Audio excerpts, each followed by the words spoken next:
Hello everyone. Find this second session on contraception. Let's first talk about the methods of contraception.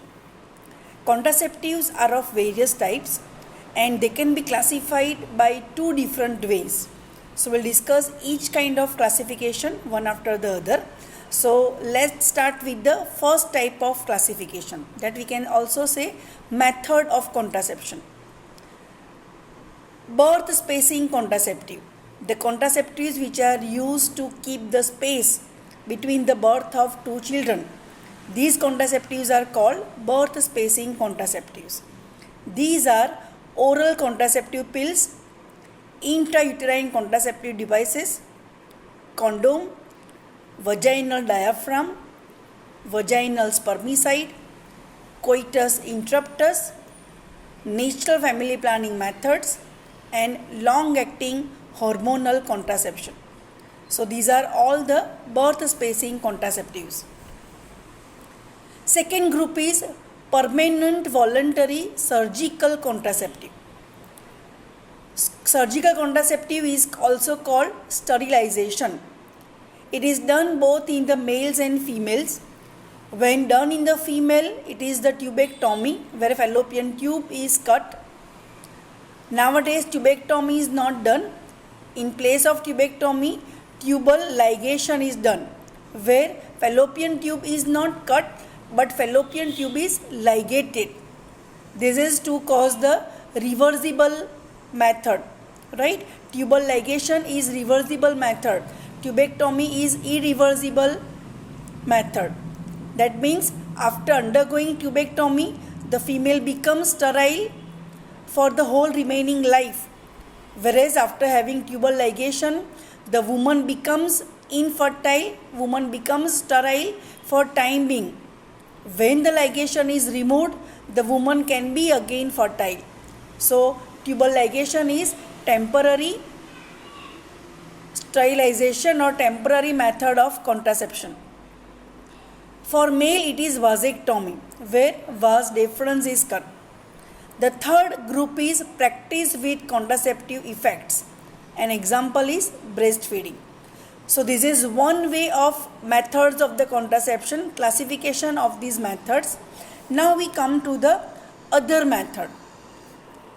According to these methods, there are two groups of contraceptives.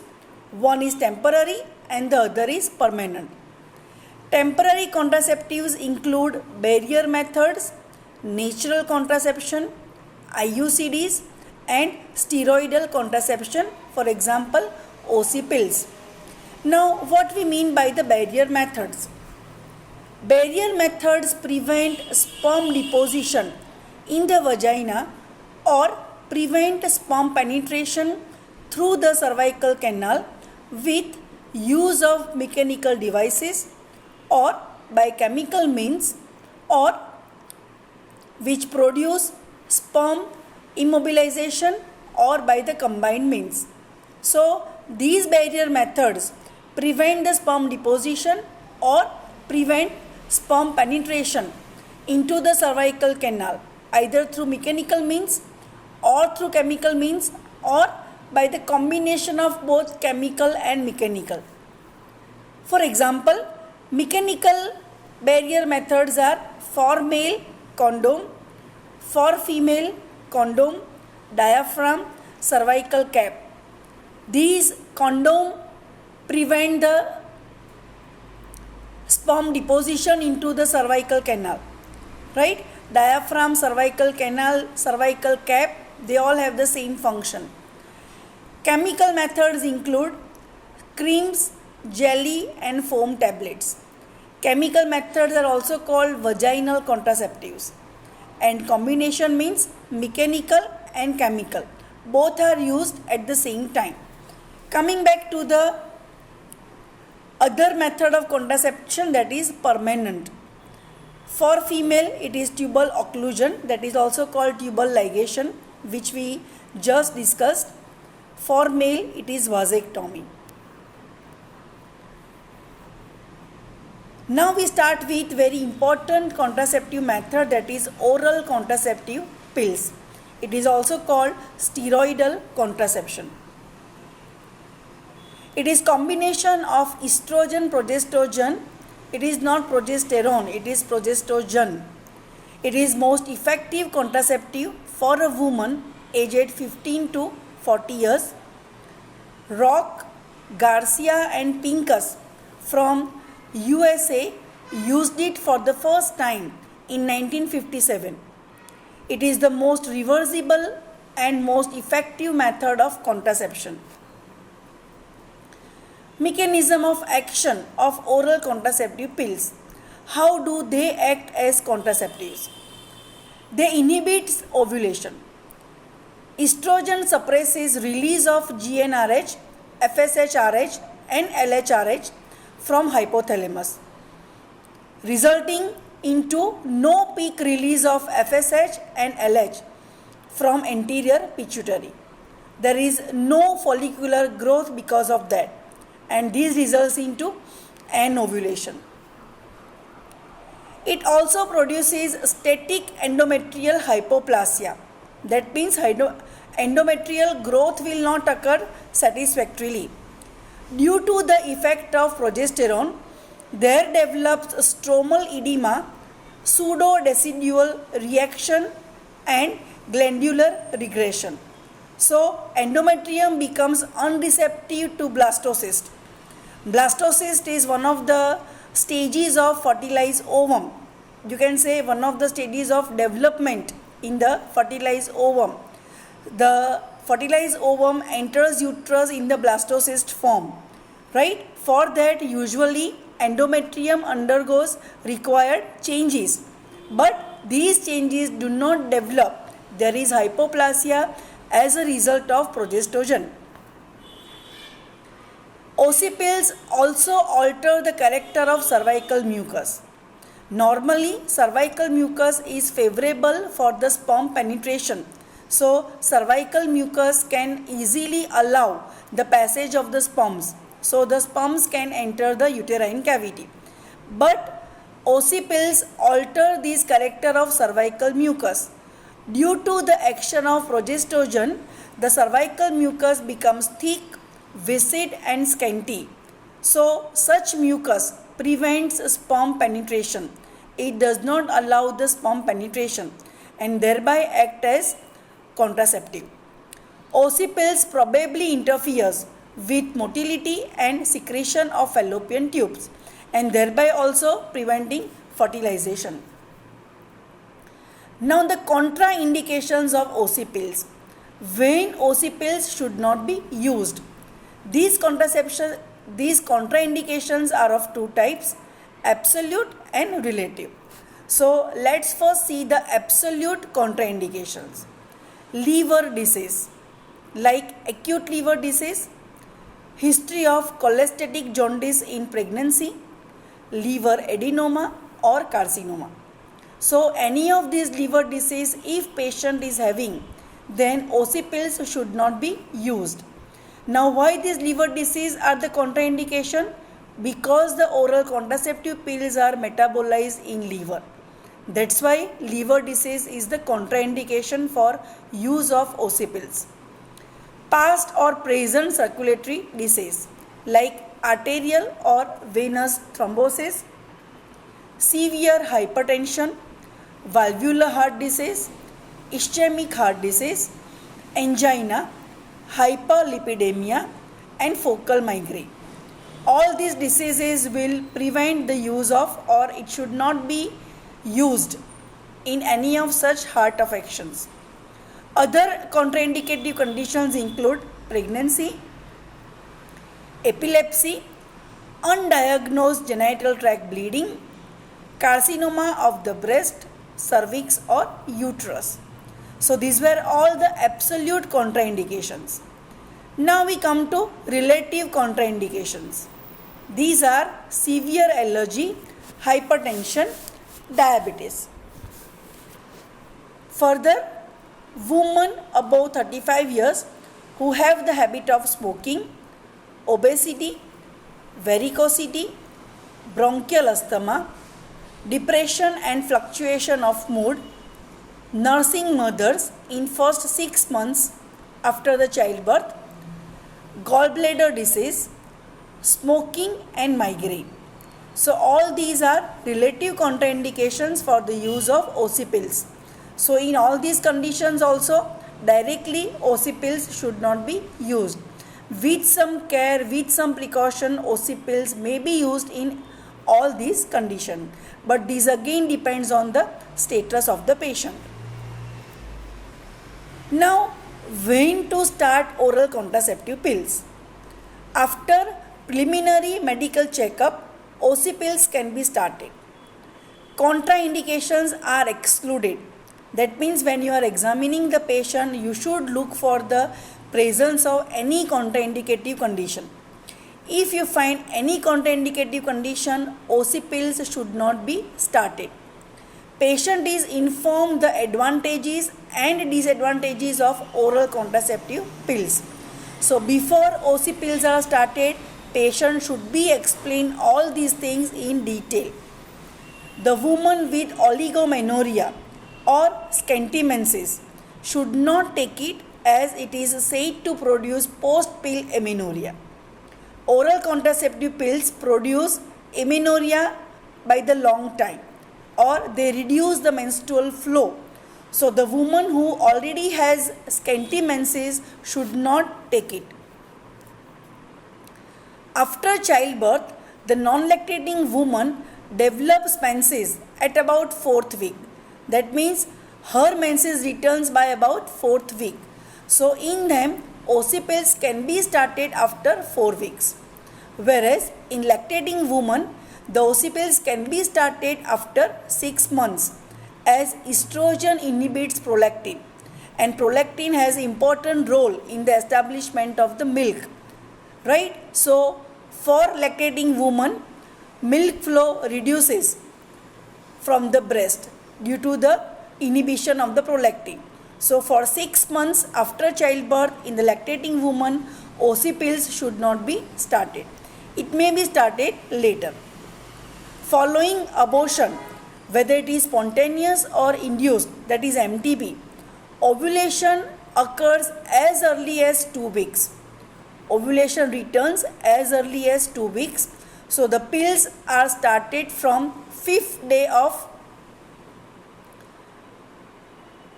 termination of the pregnancy.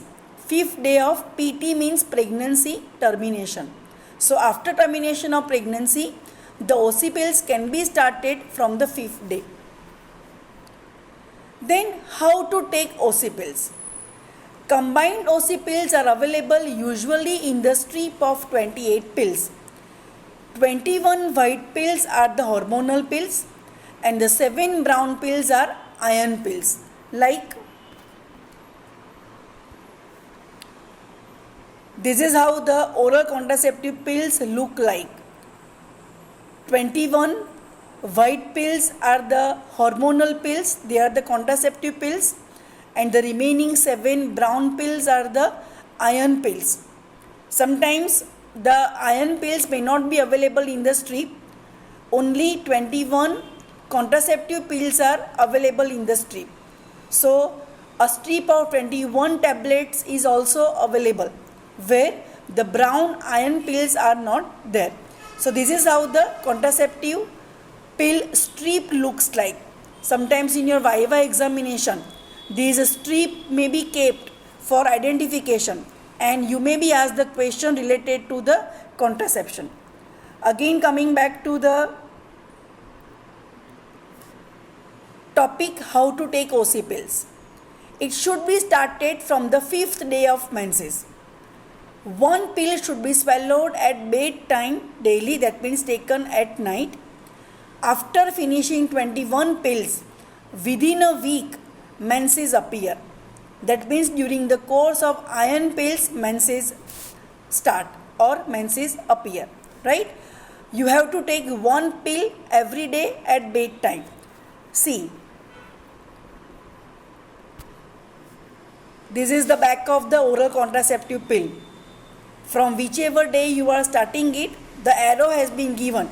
For example, on your left upper corner, Monday is mentioned. So if you start taking pill from Monday, then every day you will have to take a pill, one pill. So you can see the arrow on each different day, Monday, Tuesday, Wednesday, Thursday, Friday.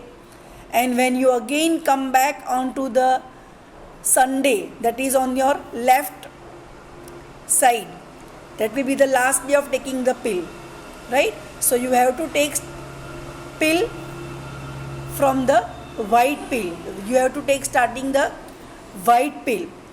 You have to start taking the white pill, and according to this direction you can continue, the patient can continue taking the pill.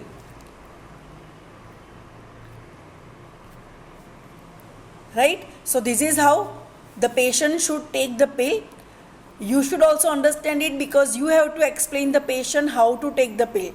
One pill should be taken every day at bedtime. The pill should be started taking from the white pills. After the patient completes taking 21 pill, and when patient from the very next day of taking the last white pill, patient has to take the brown pills.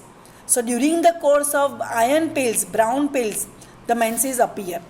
So usually when the patient takes last brown pill, seventh brown pill, it is the fourth day of her menses. So from the very next day, she will start taking pill from the new strip.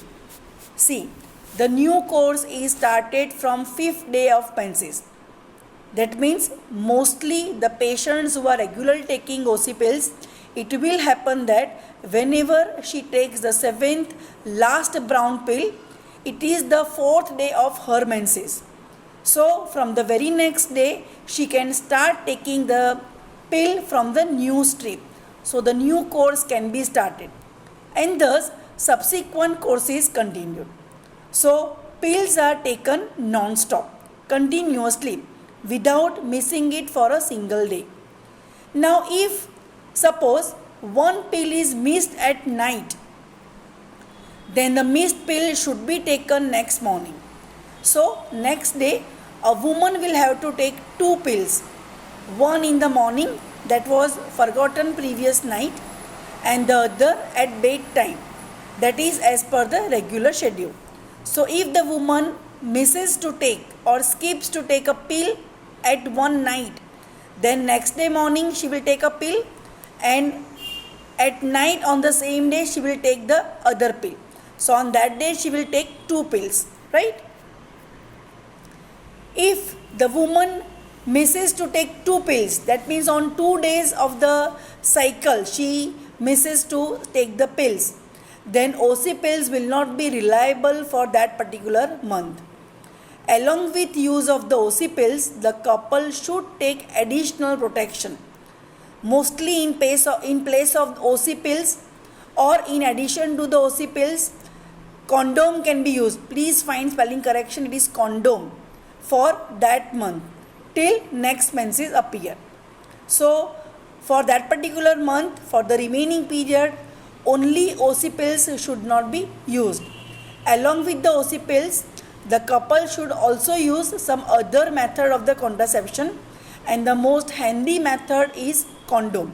So condom can be used for that particular month. From the 5th day of menses, the new course of OC pills can be started, right? So the new course can be started from the 5th day of menses. So this is, I explain you how to take OC pills. So all these things you have to explain the patient when she is willing to take oral contraceptive pills as a family planning method. Then how long to take OC pills? How long to continue OC pills? If OC pills have not caused any side effects or any complications, they can be taken up to 3 years. Further, can also be continued up to 5 years if no side effects on checkup. So if any side effect is not developing, then patient can safely continue it for 5 years also. Otherwise, they can be continued for 3 years. The woman should visit a doctor regularly to know if any side effect developing. So Doctor's visit will help her to know if any side effect is developing. And if doctor finds that side effect is developing, doctor may ask the patient to change the method of the contraception. The OC pills may be stopped. However, the benefits of the pills are more when compared to the risk. That means advantages of OC pills are more than disadvantages. So they can be continued for a long period. Now the side effects of the OC pills. These are very minimal, like nausea and vomiting, especially in the young women. They persist in 10% women. It may subside after the few cycles, so it will not persist for a long. Scanty menses after use of the pills for a long time. Scanty menses after the use of the pills for a long time. This is what I told you in the earlier slide. The women who are having already scanty menses should not take oral contraceptive pills because OC pills make the menses scanty. Menstrual flow reduces with the use of the OC pills for a long time, right? Weight gain. The woman gains her weight. Vaginal moniliasis on prolonged pill taking. So the woman will complain of leukorrhea. So the women who are taking OC pills may develop moniliasis, so will present with the leukorrhea, right? So these are the side effects of oral contraceptive pills. This is what I have shown you. The oral contraceptive pill strip, that was all about oral contraception. Besides, as contraceptive, OC pills are also used to postpone the menses. The woman who wants to postpone her menses, wants to delay her menses, this is our custom that whenever there is any religious occasion or ritual, then menses, the woman does not want to be in menses. And when during this period she is expecting her menses, the menses can be delayed by taking these OC pills. The woman can take it one pill every day, and it should be continued till she wants to delay her menses. As soon as she stops the OC pill, within 2-3 days or at the most within 1 week, she will get withdrawal bleeding. So even the unmarried girls, the young girls can take it to delay her menses, right? So that is the other use of the OC pills other than contraceptive use. That was all about oral contraceptive pills. We'll talk about IUCDs in the next session. Hope you have understood this topic very well. Thank you.